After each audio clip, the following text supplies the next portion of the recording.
Assignment किधर है? ये है असाइनमेंट, ये देखिए असाइनमेंट। ये सब क्या है? फिल्म स्टार की फोटो चिपका दिया बुक में। राहुल, तुम एक इंटेलिजेंट विद्यार्थी हो, मुझे तुमसे ये उम्मीद नहीं थी। अगली बार ऐसी गलती नहीं होना चाहिए, समझे? बच्चों लोग चलो हिंदी की बुक निकालो।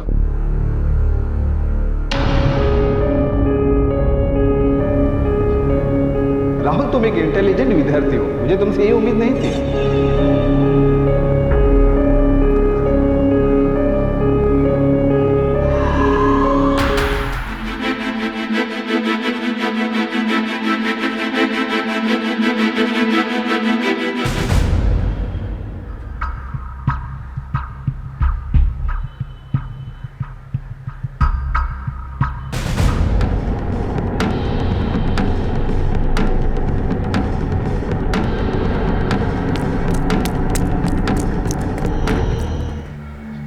राहुल, कहाँ जा रहे हो? बताया था ना मॉम, आज मेरे एक फ्रेंड का बर्थडे पार्टी है, वहीं जा रहा हूँ। राहुल, बर्थडे पार्टी में नहीं जा सकते तुम अभी। तुम मेहुल का ध्यान रखो, घर पे उसका होमवर्क कराओ। बट मॉम, मेरे सारे फ्रेंड्स मेरा वेट कर रहे हैं। राहुल, मुझे क्लिनिक में बहुत काम है। तुम्हारे लिए तुम्हारे फ्रेंड ज्यादा इंपॉर्टेंट है या फिर तुम्हारा भाई? मेहुल को होमवर्क कराओ, जाओ, बाद में चले जाना।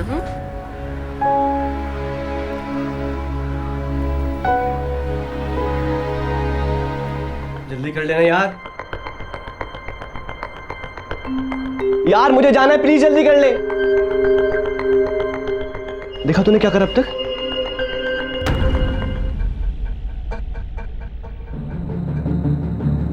पागल है क्या? पागल है क्या?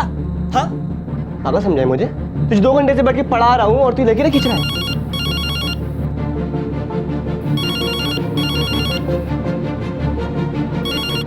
Hello hello.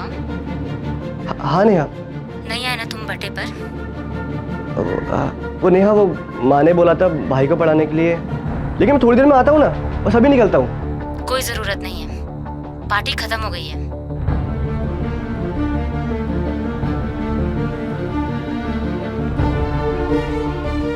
नेहा, नेहा चुप रहो। प्लीज यार नेहा, समझा करो। माँ ने कहा था भाई को पढ़ाने के लिए, मैं माँ को ना नहीं बोल सकता। अच्छा, तो मत करो ना, जाओ और अपने पागल भाई को संभालो। अरे नेहा, इट्स ओवर। चिल यार राहुल, नेहा मान जाएगी।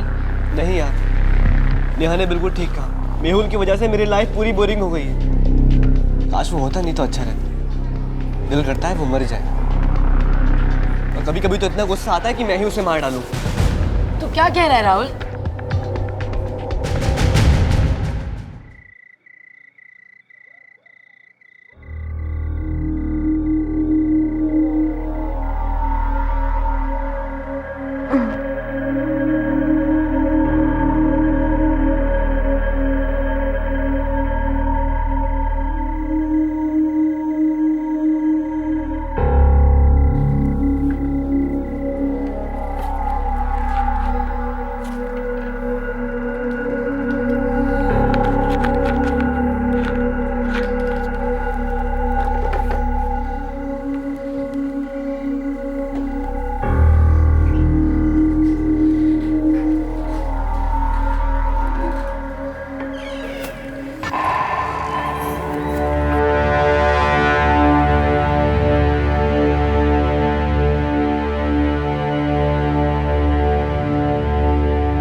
सुनो, उठो जरा। क्या? बच्चे अपने कमरे में नहीं है। तो हॉल में सो रहे होंगे। मैंने हर जगह छान मारा, बच्चे कहीं नहीं है। सब जगह देख लिए? हाँ, जरा उठो, देखो तो।